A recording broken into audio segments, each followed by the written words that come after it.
আমি এখন বানাবো চিকেন টিক্কা। এই দেখো, এটা অনেকক্ষণ আগে আমি দুপুরবেলা ম্যারিনেট করে রেখে দিলাম। চিকেন গ্রেভি বানিয়েছিলাম দুপুরে, যার জন্য ম্যারিনেট করে রেখে দিচ্ছি।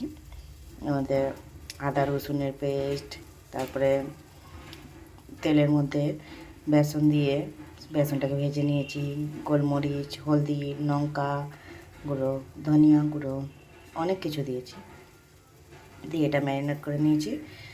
তেল দিয়ে মাখিয়ে রেখেছি, অল্প একটু তেল দিয়ে। তো এটা এখন এখানে এই যে প্যানের মধ্যে ভাজবো।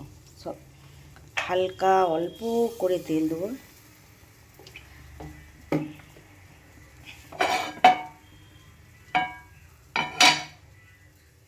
তেলটা গরম হয়ে গেছে, এর মধ্যে এবারে এক একটা করে বসিয়ে অল্প অল্প তেলে ভেজে নেব।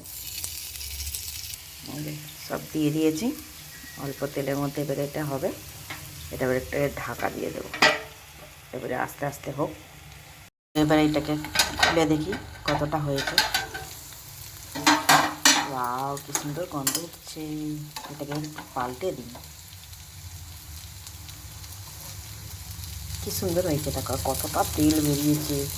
যা আমি অল্প একটু তেল দিয়েছি শর্টে করার জন্য খালি, কিন্তু চিকেন থেকে এতটা তেল বেরিয়েছে, ভয় লাগছে, খাবো না।